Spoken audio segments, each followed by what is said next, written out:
จำไว้นะลูกหากเอ็งอยู่ไม่ถูกที่กี่ล้านกว่าปีก็ไม่มีความหมายนี้คือเรื่องจริงเรื่องหนึ่งในสังคมบางสังคมใช่ว่าจะเหมาะสมกับเราทำดีให้ตายถ้าไม่ใช่พวกของเขาเขาก็มองเราไม่เห็นจริงใจให้ตายถ้าไม่ใช่คนของเขาเขาก็มองแกไม่ดีหรอกขอถวายความนอบน้อมแด่พระรัตนตรัยมีพระพุทธเจ้าเป็นต้นขอถวายความเคารพพระมหาเถระพระเถรานุเถระเจ้าคณะพระสังฆาธิการทั่วโลกมีพระเดชพระคุณพระธรรมเสนาบดีเจ้าคณะภาค7วัดพระธาตุดอยสุเทพเป็นต้นและขออำนวยพรแด่ท่านผู้ฟัง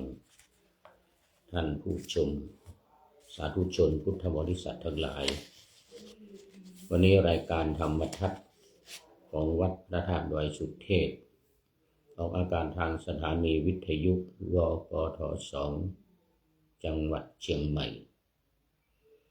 มีร้อยเอกจำนงปัญญาวัฒโนเป็นหัวหน้าสถานีและอาตมาภาพพระครูปริยัติยานุสาสน์เป็นผู้บรรยายตอนนี้ขอต้อนรับคุณโยมเพทายสุวรรณสิงหราชกราบสาธุโมทนาเป็นอย่างยิ่งนี่FCตัวจริงเข้ามาเป็นท่านแรกแล้ววันนี้คุณโยมเพทายสุวรรณสิงหราชจากเชียงใหม่มาแต่หัวรุ่งเลยทีเดียวเขาเรียกว่าไก่ยังไม่ทันหูพระสุริโยยังไม่จับขอบฟ้านี่นะเป็น FC ตัวจริงเข้ามาทุกวันโมทนาเป็นอย่างยิ่งไม่ละไม่หลงไม่ลืมยกเว้นตอนดึกนี่บางทีตอนดึกนะตี 1 ตี 2จัดรายการนี่สมัยจัดอยู่ต่างประเทศนะยังไม่หลับไม่นอนหรือนอนแล้วตื่นขึ้นมาไม่รู้โมทนาเอานะวันนี้ก็เหมือนเดิมยังพักผ่อนนอนหนาวอยู่ที่วัดดอยสะพันยูอำเภอแม่วางจังหวัดเชียงใหม่เหมือนเดิมก็คือกำลังอบรมบาลีก่อนสอบประโยคสูง6 7 8 9รอบแรกเดี๋ยวรอบที่2เราจะมีประโยคต่ำประโยค1 2ปท3 4 5เข้ามาซึ่งตอนนี้ก็เข้ามาเป็นจำนวนมากแล้ว300 กว่ารูปเดี๋ยวรอบ2นี่ก็เดือนธันวาคมนี่แหละต้นเดือนธันวาคมเอาละตอนนี้ก็เข้ามาสู่เนื้อหาสาระของธรรมะกันเลยเดี๋ยววิหารลายไปมากจะเสียเวลาวันนี้ขึ้นเรื่องใหม่ละขึ้นเรื่องใหม่สำหรับธรรมะนี่ก็เป็นเรื่องของรอยเท้านะวันนี้รอยเท้าคือรอยพระบาทรอยพระบาทหมายถึงรอยพระบาทของพระพุทธเจ้าซึ่งเป็นรอยพระบาทที่พิเศษไม่เหมือนใครกล่าวคือเป็นรอยพระบาทที่ไม่มีเขาเรียกว่าไม่มีราคะเหมือนกันรอยพระบาทของคนที่ไม่มีราคะ คือความใคร่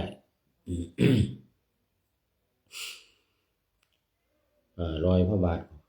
รอยเท้าของคนอื่นเนี่ยจะมีอยู่3 อย่าง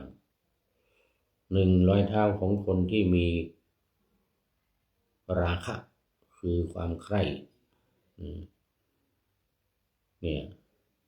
จะเป็นรอยเท้าที่เราเรียกว่าเป็นรอยเท้าที่นี่คุณต้องดูตำรา เดี๋ยวมันจะผิดมันจะว่าผิดนะเป็นรอยเท้ากระยงเป็นรอยเท้ากระยงอย่างนี้คือมันจะจะเว้าตรงกลางอย่างนี้นะสมมติว่าในรอยเท้าอย่างนี้ปลายลงอย่างนี้ส้นลงอย่างนี้ตรงกลางจะเว้าอยู่อย่างนี้นี่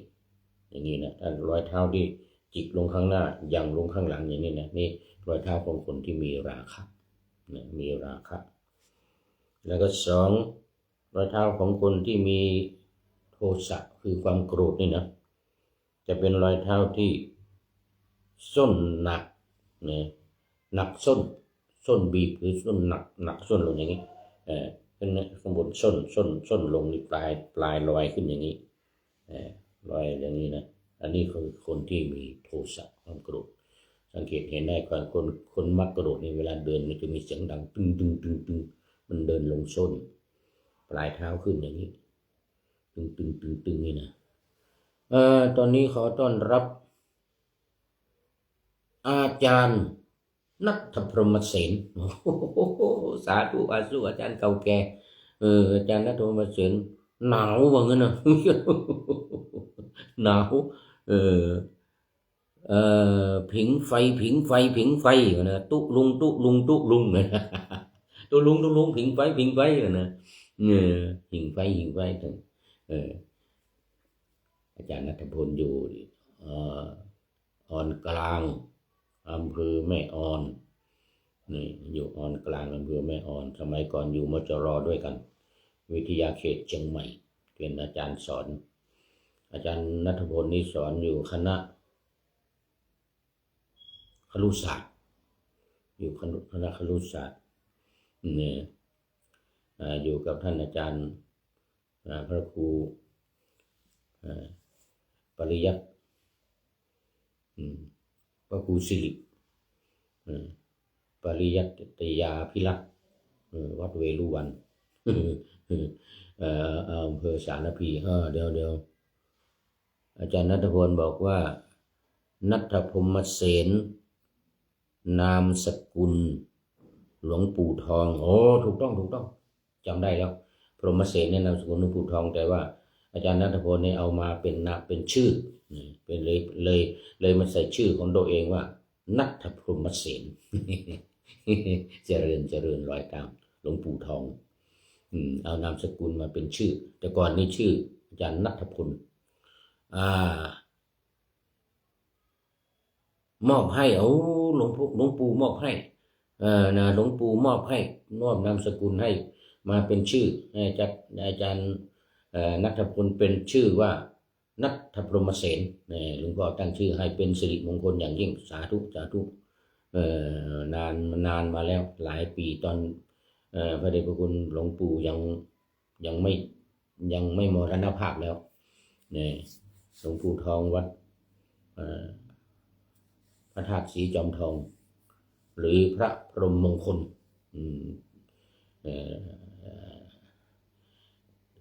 สมณศักดิ์ล่าสุดก่อนที่จะมรณภาพที่วัดพระธาตุสีจอมทองนี่นะพระพรหมมงคลก่อนหลวงปู่นิพพาน12 วันเลยนะ12 วันนี่ก่อนหลวงปู่นิพพานไป12 วันเอง สาธุทราบอยู่ตอนนั้นก็ทราบอยู่ดีมากโมทนากับอาจารย์ณัฐพรหมเสนเป็นอย่างยิ่งแล้วมาตอนนี้มา3รอยเท้าที่3คือคนที่มีโมหะคือความหลง เป็นเป็นรอยเท้าที่ลงข้างหน้าอย่างนี้ส้นขึ้นนะส้นขึ้นอันนี้มีความหลง3 อย่างนะวันนี้ว่าถึงธรรมะก็คือเรื่องของรอยเท้า3 อย่างแต่รอยเท้าของรอยพระบาทของพระพุทธเจ้าเนี่ยเป็นรอยเท้าที่ไม่หยั่งข้างหน้าไม่ลงข้างหลังไม่เว้าตรงกลางนะไม่ขึ้นข้างนี้ไม่อย่างลงอย่างนี้แต่เสมออย่างนี้ไม่เชื่อก็ลองไปดูที่วัดพระพุทธบาทตากผ้าเนาะอาจารย์ณัฐพรหมเสนวัดพุทธบาทตากผ้าจะมีรอยเท้าของพระพุทธองค์อยู่แล้วก็มีรอยผ้าพาดพระบาทนะที่พระพุทธบาทตากผ้าเนี่ยเขาได้พุทธบาทตากผ้าพระพุทธเจ้าเสด็จมาถึงดอยพุทธบาทตากผ้านั่นนะมาถึงก็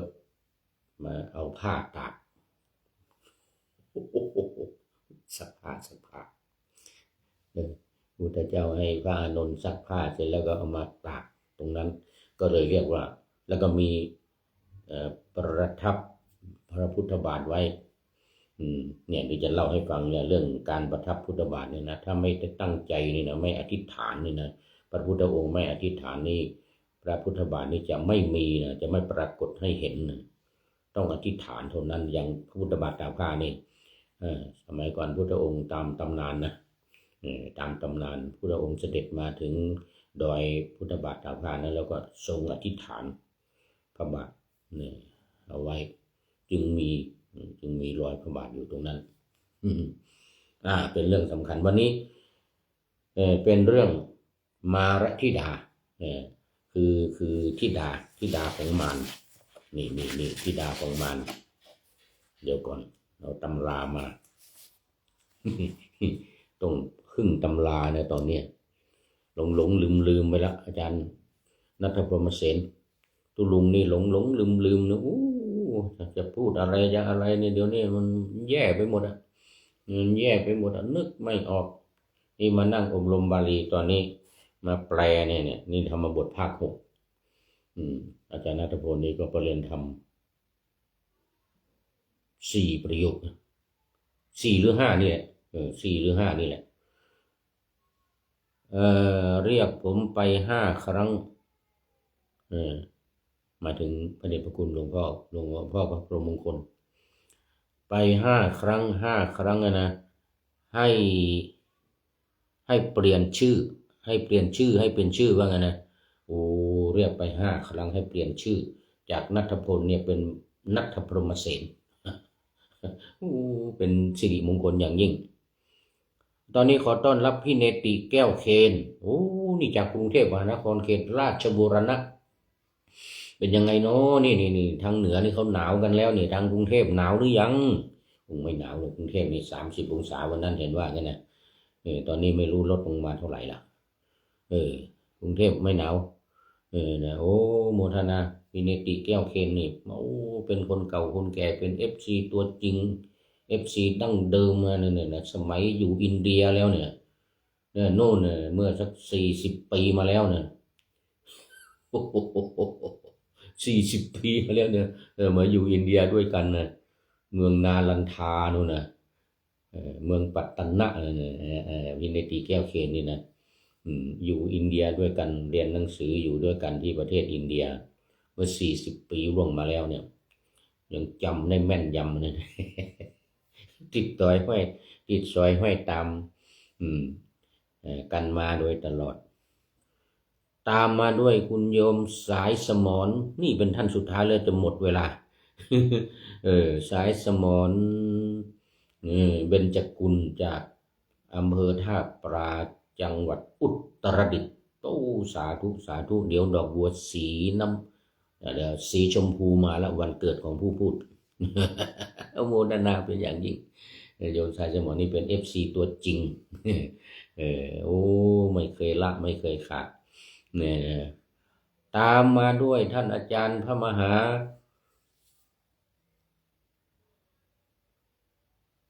วัดบุพารามเดี๋ยวอาจารย์พระมหาดวงรัตน์ ปริญธรรม9 ประโยคนี่โอ้นี่FC ตัวจริงอีกท่านหนึ่งเหมือนกันวัดบุพารามนี่มาโดยสัพพัญญูนี่2 ครั้งแล้วเป็นเจ้าภาพถวายภัตตาหารยมสายสมรwants to join อันนี้ภาษาอังกฤษขึ้นมาอยากจะเข้ามาร่วมในรายการอันนี้มันขึ้นมาเองไม่เป็นไรวัดบุพารามนี่เป็นสำนักเรียนของผู้พูดนี่สมัยเป็นสามเณรมาแล้วเรียนนักธรรมเอกเรียนปริญญาขออภัยบาลีตั้งแต่สิโยอังโยนี่สำนักเรียนของท่านอาจารย์พระมหาดวงรัตน์ทิตะรัตโนนี่ปริญญาธรรม9 ประโยคนี่นะสมัยก่อนผู้พูดก็อยู่ที่เนี่ยวัดบุพารามเนี่ยพระเดชพระคุณหลวงพ่อสมัยนั้นพระครูมงคลศรีระวงศ์จากอดีตเจ้าคณะอำเภอดอยสะเก็ดพี่เนติบอกว่ากราบนมัสการครับอาจารย์เชียงใหม่คงหนาวมากนะส่วนบ้านผม25 องศาครับโอ้นี่เห็นไหมบอกแล้วก่อน31 องศานี่ลงมาแค่25ก็ยังพอดียังพอดียังไม่ร้อนมากแต่ก็ยังไม่หนาวแต่เชียงใหม่นี่เมื่อคืนที่ผ่านมา8 องศาแล้วลงมา8 องศาแล้วที่ดอยสัพพัญญูตอนกลางคืน3 องศาเมื่อคืนที่ผ่านมาโอ้โหเชียงใหม่หนาวเลยตอนนี้ดอยอินทนนท์ไม่รู้เท่าไหร่นะน่าจะลบแล้วดอยอินทนนท์ดอยสุเทพก็หนาวมากนะเห็น FC ตัวจริงบอกมายิ่งดอยอ่างขางดอยอะไรต่างๆโอ้โหเดี๋ยวนี้ก็ดอยจอมหมอกนู่นนะหมอกเขาเรียกหมอกอะไรที่อำเภอแม่อายเนี่ยโอ้หนาวอย่างนี้เลยเอามาเรื่องธิดามารวันนี้เรื่องธิดามารยังอยู่ในพระไตรปิฎกเล่มที่25เนี่ยคุถกนิกายอัตถกถาธรรมอัตถกถาธรรมเรื่องธิดามารนี่เป็นเรื่องที่พระพุทธองค์สมัยตรัสรู้ใหม่ๆยังอยู่ในมณฑลต้นโพอยู่ในต้นโพนะ7 วันนะ7 วันแรกเลยหลังจากตรัสรู้เนี่ยนะเรื่องนี้นะอยู่ในใต้ต้นโพก็มีธิดามารเนี่ยนะ3 ธิดามารเนี่ยนะมาพยายามในการที่จะมาล่อลวงด้วยกิเลสจะมาล่อลวงให้พระพุทธเจ้าเนี่ยลุ่มหลงจะให้พระพุทธเจ้านี่ลุ่มหลงในความงามสวยงามของตัวเองเนี่ยนะแล้วเรื่องนี้เนี่ยเรื่องนี้เกิดขึ้นตอนนั้นภายใน7 วันที่พระพุทธองค์ตรัสรู้แล้วก็ประทับนั่งอยู่ใต้โพธิบัลลังก์เนี่ยใต้โพธิบัลลังก์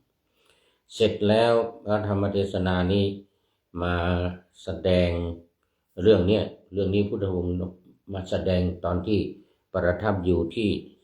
วัดเชตวันสาวัตถีเมืองสาวัตถีประทับอยู่วัดเชตวันนะก็ได้ปรารภถึงธิดามารธิดามาร3 คนนี่นะเสร็จแล้วพระพุทธองค์ก็มาทรงพูดถึงเรื่องของตอนที่อยู่สาวัตถีนี่นะพูดถึงเรื่องของธิดาของพราหมณ์คนหนึ่งชื่อมาคันธิยะสวยงามมากเลอโฉมเหมือนกับเทพธิดาลอยลงมาอย่างนั้นนะจากบนสวรรค์นี่นะในลูกธิดาของพราหมณ์นี่นะมาคันธิยะนี่นะต่อมาเป็นชื่อมาคันธิยามันจะมีอีกเรื่องหนึ่ง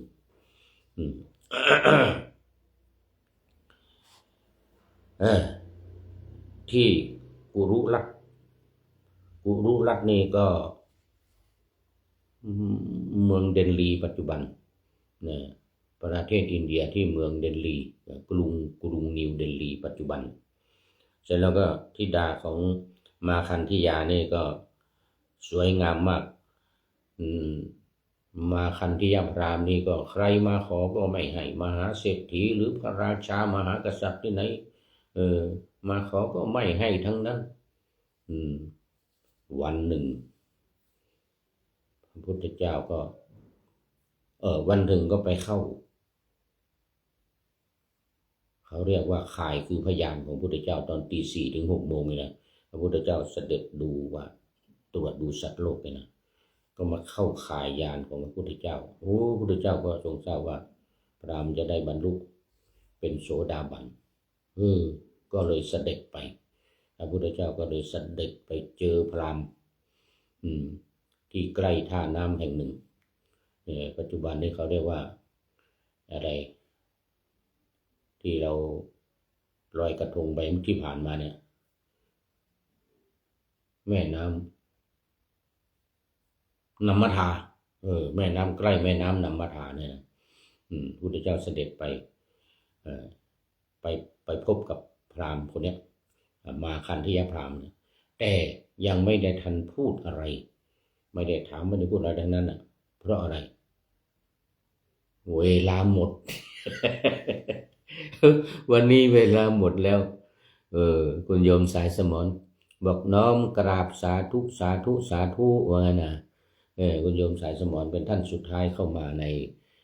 รายการในวันนี้เข้ามาก่อนคนจริงสุดท้ายนี่เป็นพี่เนตินะเนติแก้วเคนนะโยมสายสมรมาอีกด้วยกันนี่แหละพร้อมๆกันวัดบุพารามด้วย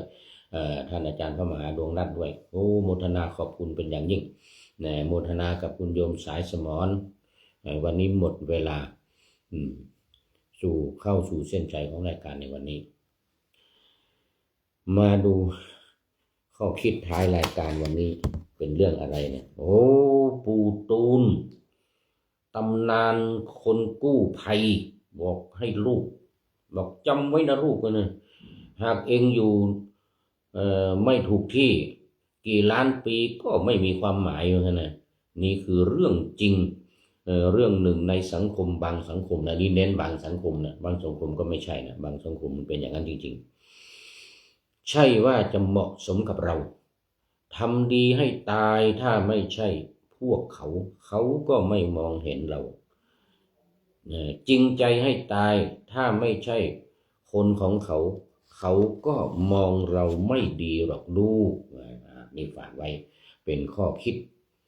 ในท้ายรายการไว้ในวันนี้จากปู่ตูนตำนานคนกู้ภัยขอบคุณปู่ตูนเป็นอย่างยิ่ง วันนี้ขอนำรายการธรรมทัศน์ไปก่อนแล้วจะย้อนมาใหม่ในวันหลังเพื่อให้ท่านทั้งหลายได้รับฟังพระธรรมเทศนาเหมือนดังเดิมเป็นธรรมะในพระไตรปิฎก3ธรรมบทอันงดงามบรรยายเสริมอธิบายใจความเหมาะมาต่อเติมยกนิทานดั้งเดิมเสริมบทธรรมขอทุกท่านสุขกายสบายใจปรารถนาสิ่งใดอันเลิศล้ำจงเพิ่มพูนตามบุญงามและตามกรรมที่ได้บำเพ็ญไว้ทุกประการขอเจริญพร